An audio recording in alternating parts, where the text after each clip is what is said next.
وأشهد أن لا إله إلا الله وحده لا شريك له وأشهد أن محمدا عبده ورسوله أما بعد فإن خير الحديث كتاب الله وخير الهدي هدي محمد صلى الله عليه وسلم وشر الأمور محدثاتها وكل محدثة بدعة وكل بدعة ضلالة وكل ضلالة في النار.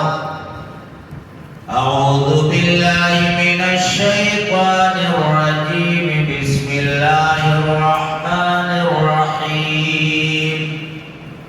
يا أيها الذين آمنوا اتقوا الله حق تقاته ولا تموتن إلا وأنتم مسلمون. يا أيها الناس اتقوا ربكم الذي خلقكم من نفس واحدة وخلق منها زوجها وبث منهما رجالا كثيرا ونساء واتقوا الله الذي تساءلون به والأرحام إن الله كان عليكم رقيبا. يا أيها الذين آمنوا اتقوا الله وقولوا قولا سديدا يصلح لكم أعمالكم ويغفر لكم ذنوبكم ومن يطع الله ورسوله فقد فاز فوزا عظيما. بسم الله الرحمن الرحيم. قاف والقرآن المجيد بل عجبوا أن جاءهم منذر منهم فقال الكافرون هذا شيء عجيب أإذا متنا وكنا ترابا ذلك رجع بعيد قد علمنا ما تنقص الأرض منهم وعندنا كتاب حفيظ بل كذبوا بالحق لما جاءهم فهم في أمر مريج أفلم ينظروا إلى السماء فوقهم كيف بنيناها وزيناها وما لها من فروج. وقال الله تبارك وتعالى في موضع آخر لقد خلقنا الإنسان في كبد. ہر قسم کی حمد و ثنا اللہ رب العالمین کے لیے ہے جو تمام جہانوں کا اکیلے خالق اور مالک ہے. اس نے ہم پر بے شمار احسانات فرمائے. تمام نبیوں پر درود و سلام نازل ہو، خاص کر آخری نبی امام الانبیاء جناب محمد رسول اللہ صلی اللہ علیہ وسلم پر. اللہم صلی علی محمد وعلی آل محمد کما صلیت علی ابراہیم وعلی آل ابراہیم انکا حمید مجید. اللہم بارک علی محمد وعلی آل محمد کما بارکت علی ابراہیم وعلی آل ابراہیم انکا حمید مجید. معزز حاضرین جمعہ، اسلامی ماں اور بہنوں، پیارے بچوں، اللہ تبارک و تعالیٰ نے ہم سب کو یہ دنیا کی زندگی عطا کی ہے. اللہ کی طرف سے دی گئی ایک نعمت ہے. اس دنیا کی زندگی میں ہمارے پاس جو اوقات ہیں، جو لمحات ہیں، جو گھڑیاں ہیں، وہ ایک جیسے نہیں رہتے. کبھی انسان کو تکلیف لائق ہوتی ہے، کبھی انسان کو خوشی لائق ہوتی ہے. کبھی خوشیاں ہمارا سامنا کرتی ہیں، کبھی پریشانی تکلیف. سیف زندگی نہیں رہتی. ایک جیسا نہیں ہونے والا. ایسا نہیں ہے کہ آپ کی پوری زندگی گزر جائے اور آپ کی زندگی میں کبھی فکر، غم، تکلیف، پریشانی لاحق نہ ہو. ایسا ہو ہی نہیں سکتا، ناممکن. اور ہمیشہ خوشیاں رہیں، ایسا نہیں ہو سکتا. ہاں، صرف ایک ایسی جگہ ہے جہاں صرف خوشیاں ہیں، غم نام کی چیز نہیں. وہ کون سی جگہ ہے؟ اللہ رب العالمین نے ہم کو اختیار دیا ہے، یہ دنیا کی زندگی میں چھوڑا ہے. وہ جگہ ہے جنت. جنت ایک ایسی جگہ ہے جہاں غم، ٹینشن، فکر نام کی کوئی بھی چیز نہیں ہے. اسی لیے اللہ رب العالمین نے اپنے کلام مجید میں ارشاد فرمایا کہ جنتیوں کو جب جنت کے حوالے کر دیا جائے گا، جنت میں ڈال دیا جائے گا، تو وہ اللہ کی تعریف کرتے ہوئے کہیں گے الحمدللہ الذی اذھب عنا الحزن. اللہ رب العالمین کے لیے تمام تعریف اور جو ہے شکریہ کے تمام کلمات ہیں، جس نے آج ہمارے سے غم کو، ٹینشن کو، فکر کو دور کر دیا. باقی اس دنیا کی زندگی ایک ایسا نہیں رہے گی، کبھی خوشیاں آئیں گی، کبھی تکلیفیں آئیں گی. اللہ فرماتا ہے وَأَنَّهُ هُوَ أَضْحَكَ وَأَبْكَى، کہ وہ آپ کو ہنساتا بھی ہے اور وہ رلاتا بھی ہے. اسی کے پاس یہ پورا پاور، پورا اختیار اسی کے پاس ہے کہ وہ جب چاہے آپ کی زندگی میں خوشیاں بکھیر دے اور وہ جب چاہے آپ کی زندگی غموں سے، پریشانیوں سے، تکلیفوں سے بھر دے. اس لیے میرے بھائی، چونکہ یہ اسلام جس مذہب کے ہم اور آپ ماننے والے ہیں، یہ صرف اور صرف ہمیں نماز، روزے، زکوٰۃ، حج کی تعلیمات نہیں دیتا، بلکہ زندگی کے اندر آنے والے تمام مراحل، جو اوقات، جو آپ کی زندگی میں جو لمحات آنے والے ہیں، اس کے بارے میں بھی آپ کی رہنمائی کرتا ہے. اسی لیے آپ دیکھیں گے کہ اسلام نے ہمیں پیشاب پاخانے کی بھی آداب کو بتلائے ہیں. اللہ کے رسول صلی اللہ علیہ وسلم نے واضح طور سے بیان کیا ہے. اسی لیے جب دنیا کی زندگی میں ظاہر سی بات ہے ایک جیسا نہیں رہے گی، ہے نا، خوشیاں آئیں گی، تکلیفیں آئیں گی، تو تکلیفوں کے حالات میں، پریشانیوں کے اوقات میں، جب پریشانیاں ہیں، تکلیفیں ہیں، ایسی صورتحال میں ان کو کب کیسے کیا جا سکے یا ان کا حل کیا ہے، اسلام نے بہت ساری رہنمائی ہمارے لیے کی ہے کہ ان ذرائع سے یہ اسباب اور یہ طریقہ، یہ ذریعہ اختیار کر کے آپ دنیا کی زندگی کے اندر اپنی پریشانیوں کا حل نکال سکتے ہیں، اپنی پریشانیوں کو دور کرنے کی کوشش کر سکتے ہیں.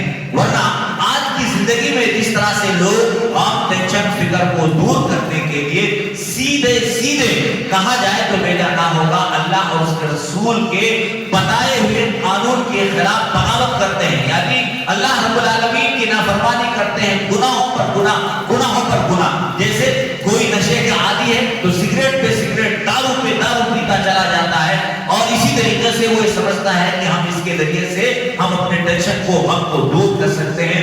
بالکل نہیں، بلکہ اس کا غم، اس کا ٹینشن، اس کی تکلیف اور بڑھے گی. تو آئیے آج کے اس خطبہ جمعہ کے اندر جو مختصر سے اوقات ہم کو ملتے ہیں، اس کے اندر تھوڑا سا جاننے کی کوشش کرتے ہیں. اس لیے کہ آج ہر ایک کے پاس، جیسا کہ میں نے کہا کہ یہ دنیا کی زندگی ایک جیسے نہیں رہ سکتی. آج ہے اگر خوشی تو کل غم، تکلیف بھی آ سکتی. اگر آپ کے پاس آج تکلیف ہے تو کل آپ کو آسانی بھی آ سکتی.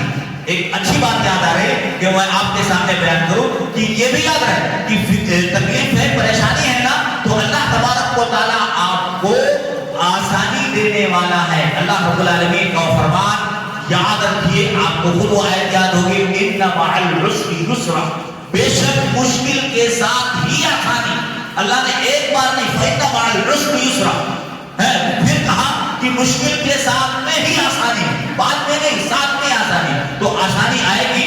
لہذا یہاں بات ہم کو یہ کرنا ہے کہ بھئی اگر تکلیف ہماری زندگی کے اندر آ رہی ہے تو ایسی صورتحال میں اس کا حل کیا ہے. اور مجموعی اعتبار سے یہ جانتے چلیں کہ تکلیفیں، پریشانیاں جو ہوتی ہیں نا، اس کے اندر دو باتیں ہوتی ہیں اور وہ اس کے بارے میں جانتا ہے، کوئی دوسرا اس کے بارے میں کچھ نہ کہ اپنی زبان کو کنٹرول میں رکھنا ہے. جیسے مثال کے طور پر دنیا کے اندر اگر کسی کو تکلیف لاحق ہوتی ہے نا تو ہم اور آپ کیا کہتے ہیں، اس نے کچھ تو گڑبڑ کیا، یہ اس کے گناہوں کا وبال ہے، وہ ایسا کرا. لیکن آپ کے اوپر جب باری آتی ہے نا تب آپ کہتے ہیں کہ یہ ہمارے درجات کی بلندی کا باعث ہے. یہ ہماری آسائش چل رہی ہے، یہ ہمارا امتحان چل رہا ہے. تو میرے بھائی کسی کے بارے میں کچھ نہ کریں. یہ آپ جو بک رہے ہیں نا، بول رہے ہیں، یہ آپ کو بولنا بالکل غلط ہے. وہ جانتا ہے، اس کا رب جانتا ہے کہ اس کو یہ تکلیف کیوں آئی، اس کو یہ پریشانی کیوں آئی، اس کے گناہوں کا وبال ہے یا اسی طریقے سے اللہ اس کے درجات کی بلندی کے لیے کر رہا ہے. اللہ بہتر جانتا ہے. لہذا اپنے بارے میں الگ فیصلہ، دوسرے کے بارے میں الگ فیصلہ کرنا یہ ہر درجہ کی حماقت اور بیوقوفی ہوئی. تو بہرحال یہ جاننے کی کوشش کرنا ہے میرے بھائی کہ ہماری زندگی میں اگر تکلیف پریشانی آ رہی ہے تو اس کا حل کیا کرنا ہے. سب سے پہلے اللہ کے رسول صلی اللہ علیہ وسلم نے آپ کو جو بتایا نا، وہ یہ بتایا کہ دعا صلاح المومن، دعا مومن کے لیے ایک ہتھیار، سب سے بڑا ذریعہ. کوئی بھی تکلیف، کوئی بھی پریشانی آپ کو آئے نا دنیا کے اندر، سب سے پہلے دعا کو ہتھیار بنائیے. جیسا کہ ہمارے پیارے نبی جناب محمد رسول اللہ صلی اللہ علیہ وسلم جب بھی کوئی پریشانی تکلیف لاحق ہوتی تھی، اللہ کے رسول صلی اللہ علیہ وسلم دعا کا اہتمام کرتے تھے، اپنے رب سے دعائیں مانگتے تھے، دعا کرتے تھے، دعائیں مانگتے تھے. اللہ کے رسول صلی اللہ علیہ وسلم، آپ کو یہ بھی پتا تھا چلو کہ جو کفار مکہ تھے نا، مکہ کے کافر، ان کو بھی جب بھی مصیبت پریشانی لاحق ہوتی تھی نا، تو اللہ رب العالمین نے اپنے کلام مجید کے اندر بیان فرمایا کہ وہ سارے معبودان باطلہ کو چھوڑ کر، جن کو بھی وہ خدا رب مانتے تھے، سب کو چھوڑ دیتے تھے، صرف اللہ سے دعا کرتے. فدعوا اللہ مخلصین لہ، صرف اور صرف وہ اللہ رب العالمین سے دعائیں مانگتے تھے. ان کو یقین تھا، ان کو اعتماد تھا، وہ اس بات کو مانتے تھے کہ اس تکلیف اور غم سے اگر ہمارے کو کوئی نجات دینے والا ہے تو ایسی صورتحال میں اللہ رب العالمین، اگرچہ ان کا ایمان نہیں تھا، اللہ نے مثال دے کر کے کہا وَإِذَا غَشِيَهُمْ مَوْجٌ كَالظُّلَلِ دَعَوُا اللَّهَ مُخْلِصِينَ لَهُ الدِّينَ. ہاں، جب اللہ ان کو مصیبت سے نجات دے دیتا تھا نا، بچا لیتا تھا، تو پھر وہی بدماشی، پھر وہی جو ہے اس طریقے سے غیر اللہ کے جو ہے اس طریقے سے پجاری بن جاتے تھے. لیکن اللہ نے بیان کیا کہ ان کی جب باری پھرتی تھی نا، تو ایسی صورتحال میں وہ اللہ سے دعا مانگتے تھے. میرے بھائی ہم تو مسلمان ہیں، ہم تو مسلمان ہیں، لہذا ہم کو خلوص للہ کے ساتھ سچے دل سے جب بھی کوئی مصیبت، کوئی پریشانی لاحق ہو، ایسی صورتحال میں ہمیں اپنے رب سے خلوص للہ کے ساتھ دعا مانگنا چاہیے. اس کو بول رہے ہیں، اس کو بتا رہے ہیں، اس سے اسے تذکرہ کر رہے ہیں. اور آپ یاد رکھیے، آپ کی کوئی بھی مصیبت پریشانی لاحق ہے نا، دور کرنے کی طاقت کو رکھتا ہے. کوئی رکھتا ہے آپ کے دوست احباب، رشتے دار، فلانے صاحب ہے نا، سرکار حکومت ہے، کوئی نہیں دور کر سکتا. کیوں؟ اللہ نے فرمایا یا ایھا الناس انتم الفقراء، اے لوگوں تم سب کے سب اللہ کے در کے بھکاری ہو، فقیر ہو. یا ایھا الناس انتم الفقراء الی اللہ. لہذا جو خود فقیر ہو اسے ہم کیا مانگیں گے؟ جو خود فقیر ہو ہم اسے کیا مانگیں گے؟ لہذا میرے بھائی جب بھی کوئی مصیبت پریشانی لاحق ہو، چاہے آپ کو چھوٹا محسوس ہو رہا ہے، بڑا محسوس ہو رہا ہے، کوئی بھی تکلیف ہے، اللہ کے نبی صلی اللہ علیہ وسلم کی سنت کے مطابق اور قرآن مجید کے بیان کے مطابق اللہ سے آپ دعا، اللہ سے دعا کیجیے، برابر آپ کا مسئلہ حل ہوگا. اللہ رب العالمین آپ کو اس سے نجات دے گا. اس کی مثال اگر آپ کو دیکھنا ہے، یونس علیہ السلام کی تکلیف دیکھیے. کون سا نٹھن وہاں پر آیا تھا جو ہے اس طریقے سے سمندر کے اندر، مچھلی کے پیٹ کے اندر کون سا آیا تھا؟ کون بچانے کے لیے آیا تھا؟ کیا کیا تھا انہوں نے؟ اللہ سے دعائیں مانگی تھی، لا الہ الا انت سبحانک انی کنت من الظالمین.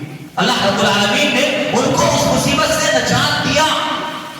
فنجیناہ من الغم. اللہ فرماتا ہے کہ انہوں نے دعا مانگی تو ہم نے اس یونس کو غم سے، مصیبت سے، پریشانی سے بچا لیا. پھر اللہ نے یہ نہیں کہا کہ مصیبت سے بچانے والا میں صرف اور صرف یونس علیہ السلام ہی کو بچاؤں گا، بلکہ اللہ نے کہا ہمارا یہ وعدہ ہے، ہمارا یہ وعدہ ہے کذالک ننجی المؤمنین، کہ اس طرح سے ہم اپنے مومنوں کو مصیبت سے، پریشانی سے، تکلیفوں سے، غموں سے بچاتے رہیں گے. لہذا بہت دعا کرتے رہیں گے، انشاءاللہ ضرور ہمارا مسئلہ حل ہوگا اور اللہ رب العالمین ہماری مصیبت کو دور کر دے گا. میرے بھائی، اللہ رب العالمین نے ہم کو مسلمان بنایا، مسلمان ہیں تو ایسی صورتحال میں جو اللہ کو مسلمان چاہیے، جو مسلمان اللہ کو مطلوب ہے، وہ مسلمان بن کے ثابت کیجیے. مطلب کیا ہے؟ آپ شرکیہ اعمال مت کیجیے، آپ شرکیہ اعمال مت کیجیے، اسی طریقے سے بدعات اور خرافات کے کام مت کیجیے. آپ کو نیکی کون سی ہے، برائی کیا ہے، قرآن اور حدیث نے بیان کرتے ہیں. اپنے منمانی من گھڑت عقیدوں پر یا اس کے کہنے پر کسی غلط عقیدے پر اگر آپ قائم رہیں گے نا، آپ یقین جانیں آپ کا ٹینشن، آپ کا فکر، آپ کا غم، آپ کی تکلیف آپ سے دور ہونے والی نہیں ہے۔ یہ توحید، یہ ایمان، یہ سنت جو نبی کریم صلی اللہ علیہ وسلم نے ہم کو سکھایا ہے، ہم سب کو تعلیم دی ہے نا، اس میں دنیا کی مصیبتوں سے، غموں سے، پریشانیوں سے نکلنے کا ذریعہ اور بہت بڑا سبب موجود ہے۔ میں آپ کو قرآن مجید کی کئی آیتیں سنا سکتا ہوں۔ مثال کے طور پر اللہ نے فرمایا الذین آمنوا ولم یلبسوا ایمانهم بظلم اولئک لهم الامن وهم مهتدون۔ جو لوگ ایمان لائے اور انہوں نے اپنے ایمان کے ساتھ ظلم یعنی شرک کو نہیں ملایا، ولم یلبسوا ایمانهم بظلم اولئک لهم الامن، ایسے ہی لوگ امن سکون چین میں رہنے والے ہیں۔ اب بتائیے میرے بھائی، لہذا ہمیں جو ایمان جو اللہ ہم سے تقاضا کر رہا ہے، ہمارا مومن بندہ ایسا ہونا چاہیے ویسا اللہ کے رسول صلی اللہ علیہ وسلم کے کا کلمہ پڑھتے ہیں اور اسی طریقے سے اللہ کے رسول صلی اللہ علیہ وسلم کے پکے سچے امتی ہونے کا دعویٰ کرتے ہیں نا، ویسے ہی رہیے۔ دیکھیں دنیا کی زندگی میں جو ہے اس طریقے سے پریشانیاں اور تکلیفیں کیسے آپ سے دور ہوتی ہیں۔ ہم اور آپ سمجھتے ہیں کہ اس کا سیدھے فائدہ آخرت میں نہیں، آخرت میں تو ہی، اس دنیا کے اندر بھی۔ ایمان کے بعد اگر آپ کو مصیبت اور پریشانی سے، غم سے، ٹینشن سے اگر کوئی چیز بچانے والی ہے تو وہ ہے نیک عمل، جس سے ہم اور آپ کوسوں دور بھاگتے ہیں۔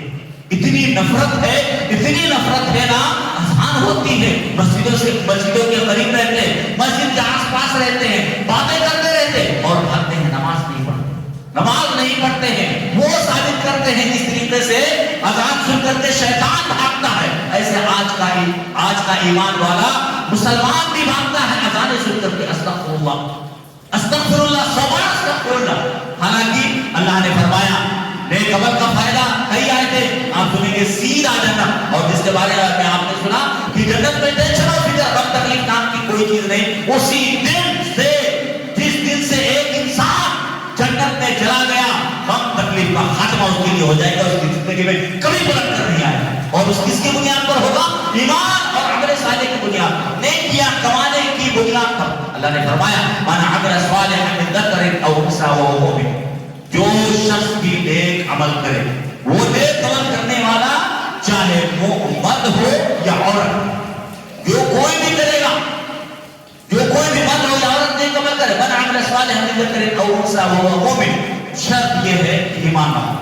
جو بھی مرد یا عورت نیک کام کرے، بڑی شرط کیا ہے؟ ایمان والا۔ ایمان سے محروم ہے، نیک کام کرے، کچھ بھی کر ڈالا، ہزاروں لاکھوں کروڑوں مسجدیں بنوا لے، ہزاروں لاکھوں کروڑ حد کو چلے جائے، کوئی بھی نیک کام کرے، اللہ اس کی ایک بھی نیکی قبول نہیں کرتا۔ اس پر جتنا تم اللہ کا شکر ادا کرے گا کم ہے میرے بھائی۔ چھوٹا سا عمل کرو کہ اللہ کے سامنے ایمان والے ہوگا، اللہ تبارک و تعالیٰ آپ کے سامنے بڑھا چڑھا کر کے قیامت کے دن ہمارے سامنے پیش کرے گا، ہماری آنکھیں پھٹی کی پھٹی رہ جائے گی، ہم کو یقین نہیں آئے گا کہ ہم نے اتنا بڑا نیک عمل کر دیا۔ کس کی بنیاد پر؟ یہ ایمان کی بدولت ہے۔ مگر یاد رکھیے گا وہ ایمان جو اللہ کو چاہیے۔ ہم ایسے اذان سن کر کے بھاگنے والے تھے، ایمان کلمہ پڑھنے والے، کلمہ توحید کا اقرار کرنے کے باوجود شرک کرنے والے، بدعات اور خرافات کرنے والے اگر ہیں تو ایسی صورتحال میں اللہ کو نہیں چاہیے۔ تو اللہ رب العالمین نے فرمایا کہ من عمل صالحا من ذکر او انثى وهو مؤمن، جو شخص بھی نیک عمل کرے چاہے مرد ہو یا عورت، شرط یہ ہے کہ وہ مومن ہو، فَلَنُحْيِيَنَّهُ حَيَاةً طَيِّبَةً۔ کیا رکھیے یہاں پر دیکھیے، اللہ نے فرمایا تو ہم اس کو پاکیزہ زندگی، امن و سکون چین والی زندگی نصیب کریں گے۔ دنیا کی زندگی کی بات کی گئی، اس دنیا کی زندگی میں ہمیں سے کون نہیں چاہتا بھائی؟ آپ یہ بھی یاد رکھیں، پیسے سے، عزت سے، شہرت سے سکون آپ چاہتے ہیں خرید لینا، اس سے نہیں ملتے۔ اس سے ملنے اگر ایسا ہوتا تو آج لاکھوں کروڑوں اربوں خربوں میں پھیرنے والے خودکشیاں کر رہے ہیں، موت کے گھاٹ خود اتر جا رہے ہیں، ان کی زندگی میں امن سکون چین نام کی چیز نہیں ہے، گولی نہ کھائے تو نیند نہیں آئے گی ان کو پیسے کی بنیاد پر۔ تو یہ پیسہ نہیں جس کو ہم اور آپ ایمان کمزور والے بھی سمجھتے ہیں کہ پیسے کی بنیاد پر، دولت کی بنیاد پر سکون ملے گا، تکلیف دور ہو جائے گی، ہم تکلیف کا خاتمہ کر لیں گے، ایسا نہیں۔ یہ تکلیف کا خاتمہ یا تکلیف میں کمی یا اس کا حل اگر ہے تو اسلام نے جس کے اندر بتایا، جیسا کہ میں آپ کے سامنے بتا رہا ہوں کہ نیک عمل جس کی وجہ سے دنیا کی زندگی میں جو بھی تکلیف ہے، پریشانی ہے، اپنے عمل میں صرف استعمال کیا تھا، اور دیگر عبادتیں بھی، دیگر نیکیاں بھی آتی، تو میرے بھائی نیک عمل کیجیے۔ اسی طرح سے اس دنیا کی زندگی کے اندر جو بھی پریشانی تکلیف آئے اس کو حل کرنے کا ایک اور طریقہ اللہ نے یہ اپنے ایمان والے بندوں کو خطاب کرتے ہوئے کہا. کیا کہا؟ پیاری آیت ہے. اللہ نے فرمایا, ہم سب کو یاد ہے, خاتمے میں دوہرا رہا ہوں, یا ایھا الذین آمنوا استعینوا بالصبر والصلاۃ, اے لوگوں جو ایمان لائے ہو مدد طلب کرو صبر اور نماز کے ذریعے سے. کوئی بھی تکلیف کوئی پریشانی آئے نا صبر سے کام لیجیے اور نماز کا اہتمام کیجیے. پیارے نبی جناب محمد رسول اللہ صلی اللہ علیہ وسلم کا عمل جو ہے نا, عمل فرمان نہیں, عمل آپ کا خود عمل رہا کہ اللہ کے رسول صلی اللہ علیہ وسلم کو جب بھی کوئی تکلیف پریشانی لاحق ہوتی ہے نا, صلی نماز کا فوراً اہتمام کیا, نماز کا فوراً اہتمام کیا کرتے ہیں. تو میرے بھائی ہم اور آپ بھی اسی ذریعے سے اسی طریقے سے اسی چیز کو سہارا بنا کر کے وہی اسباب اختیار کر کے اپنی زندگی کے اندر جو مصیبتیں پریشانیاں غم ہے نا ان کو حل کرنے کی کوشش کیجیے. ناجائز اور حرام طریقے سے نہیں, ورنہ آپ کی دنیا کی زندگی بھی برباد ہوگی. جو چند دن کی زندگی کب ختم ہو جائے کسی کو معلوم نہیں ہے. وہ آخرت کی زندگی بھی یہ دنیا کی زندگی کے بنانے کے چکر میں جو ہمیشہ کی آخرت کی زندگی ہے میرے بھائی وہ بھی برباد ہوگی.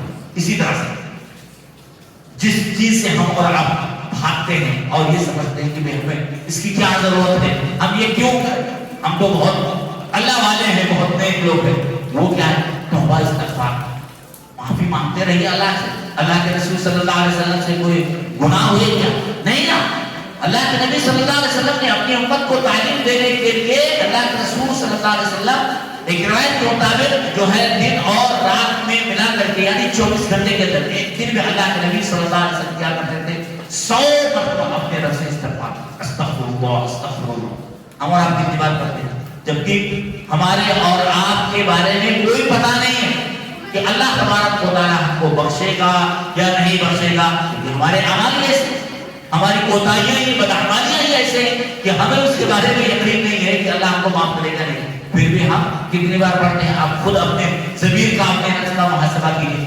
پھر استغفار کی بدولت جو نعمتیں دینے کا اور جو فوائد کا تذکرہ اللہ کے قرآن میں ذکر کیا ہے اس کو سنیے. نوح علیہ السلام, جیسا کہ آپ جانتے ہیں کہ نوح علیہ السلام نے اپنے قوم کو 950 سال تک لوگوں کو اللہ کی طرف بلاتے رہے, توحید کی طرف, ایمان کی طرف, مگر انگلیوں کے پوروں پر گنے جا سکتے ہیں اتنی کم تعداد میں آپ کی دعوت کو لوگوں نے قبول کیا. تو اللہ رب العالمین نے بیان کیا کہ نوح علیہ السلام نے اپنے قوم کے لوگوں سے کہا استغفروا ربکم انہ کان غفارا. انعامات دیکھیں, دنیا کی بھی نعمت ہے اور آخرت کی نعمت, آخرت کی بھی نعمت ہے انشاءاللہ آپ کو ملے گی. کس کی بدولت؟ استغفار کی بدولت. استغفروا ربکم انہ کان غفارا, کہ اے لوگوں تم سب کے سب اپنے رب سے استغفار کرو, بخشش مانگو. انہ کان غفارا, وہ بہت زیادہ بخشش کرنے والا ہے, معاف کرنے والا ہے, بہت زیادہ معاف کرنے والا ہے. اب اس کے بعد اللہ نے کہا یرسل السماء علیکم مدرارا, وہ تمہارے اوپر آسمان کو برستا ہوا چھوڑ دے گا, یعنی خوب پانی چھوڑ دے گا. یرسل السماء علیکم مدرارا. اور کیا ہے دنیا میں, اور کیا چاہیے؟ وَيُمْدِدْكُمْ بِأَمْوَالٍ وَبَنِينَ وَيَجْعَلْ لَكُمْ جَنَّاتٍ. اللہ تبارک و تعالیٰ تمہارے مال اور اولاد کے اندر اضافہ فرمائے گا.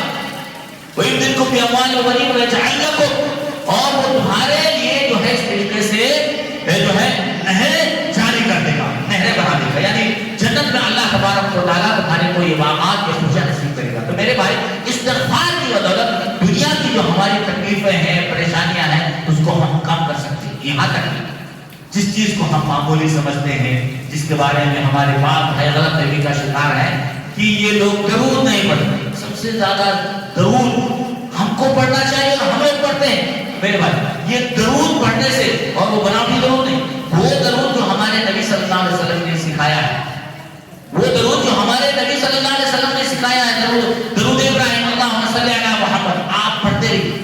آپ گننے کی ضرورت نہیں ہے, 10 مرتبہ 20 مرتبہ 50 مرتبہ 100 مرتبہ, جتنا اللہ آپ کو توفیق دے. میرے بھائی اللہ کے نبی صلی اللہ علیہ وسلم کے بیان کے مطابق, اللہ کے رسول صلی اللہ علیہ وسلم نے جو حدیث میں بیان فرمایا نا, یہ دنیا و آخرت کی تمام تکلیفوں کو دور کرنے کا بہترین ذریعہ کس میں؟ درود شریف. کے جمعہ کے دن تو ہمیں بقسم میرے بھائی درود پڑھنا چاہیے، زیادہ سے زیادہ درود پڑھنا چاہیے. یہ اللہ کے نبی صلی اللہ علیہ وسلم نے ہم سب کو تعلیم دی. اور اس کے علاوہ بھی بہت سارے ذرائع اور اسباب ہیں. چونکہ وقت ختم ہو رہا ہے اس لیے آخر میں ایک اور بات کہوں گا. دنیا میں اگر کوئی ہمارا بھائی مسلمان بھائی کوئی بھی شخص اگر کسی پریشانی میں مبتلا ہے تو اس کی پریشانی کو آپ دور کریں گے. اللہ تبارک و تعالیٰ آپ کی اس کی بدولت دنیا کی تکلیف اور آخرت کی تکلیف ہوگا. کوئی بھی بھائی پریشان ہے اس کی تکلیف کو اگر آپ نے دور کر دیا، اللہ کے رسول فرماتے ہیں کہ اللہ تبارک و تعالیٰ اس کی دنیا کی تکلیفوں میں سے کسی تکلیف کو دور کر دے گا، اور اسی طریقے سے آخرت کی تکلیفوں میں سے اللہ تبارک و تعالیٰ اس کی تکلیف کو دور کر دے گا. یہ اتنا بڑا موقع. معلوم یہ ہوا کہ کوئی پریشان حال ہے، اس کی پریشانی میں ہم سے جتنا بھی ہو سکے، جس طرح سے بھی ہو سکے، ہم کو اس کی پریشانی کو دور کرنے کی کوشش کرنی چاہیے. نہ کہ آج کے دور کے حساب سے جیسا کہ ہم اور آپ کر رہے ہیں کہ ہم لوگوں کی پریشانی کو بڑھاتے ہیں، ہم لوگوں کی پریشانی کو بڑھانے کی کوشش کرتے ہیں. تو یاد رکھیے کہ آپ کے پاس پاور نہیں. یہ پریشانی کو دور کرنے والا، آپ کے اوپر لانے والا، فلاں کے اوپر لانے والا کون ہے؟ اللہ رب العالمین. اس کو مت بھولیے گا. آج اگر کسی کو آپ کے عمل کی وجہ سے کوئی پریشانی میں آ رہا ہے تو اللہ کے لیے دور نہیں ہے. اللہ آپ کو اس سے بڑی مصیبت کے اندر مبتلا کر سکتا ہے. اس لیے میرے بھائی آسانی پیدا کی دوسروں کے لیے مشکلیں مت بڑھائیے، پریشانیاں مت بڑھائیے، ورنہ یہ دنیا کی زندگی ہی میں آپ جو ہے اس طریقے سے پریشانی میں، دکھ میں اور اسی طریقے سے مصیبت میں گرفتار ہو سکتے ہیں. اللہ سے دعا ہے کہ اللہ تبارک و تعالیٰ ہم تمام مسلمانوں کو ہر قسم کی تکلیفوں، مصیبتوں اور پریشانیوں سے رب العالمین بچا لے. اور جب بھی کوئی پریشانی، تکلیف، مصیبت آئے، بار الہ دور پریشانیوں کو دور فرما. رب العالمین ہم سب کو وہ ذریعہ پریشانیوں کو دور کرنے کے لیے اختیار کرنے کی توفیق عطا فرما جو قرآن حدیث میں بیان کیے گئے. اللہ رب العالمین ہم سب کو تو اپنی نافرمانی سے بچا لے. رب العالمین ہم سب کو نیک اعمال کی توفیق عطا فرما. ہمارے ایمان اور عقیدے کو مضبوط فرما. شرکی اعمال سے اور بدعت کے کاموں سے رب العالمین محفوظ فرما. ہمارے گناہوں کو معاف فرما. نیک اعمال کی توفیق عطا فرما. جو بھی بھائی کسی پریشانی کے اندر گرفتار ہے تو ان کی پریشانیوں کو دور فرما. مقروض ہیں تو قرض کی ادائیگی فرما. بیمار ہیں تو رب العالمین انہیں شفا کلی عطا فرما. اور دنیا سے رخصت پا چکے ہیں جو بھی ہمارے مسلمان بھائی رب العالمین تو ان کے گناہوں کی مغفرت فرما. آمین. بارک اللہ لنا ولکم فی القرآن العظیم ونفعني وإياكم بالآیات والذکر الحکیم. انہ تعالی جواد کریم ملک الرؤوف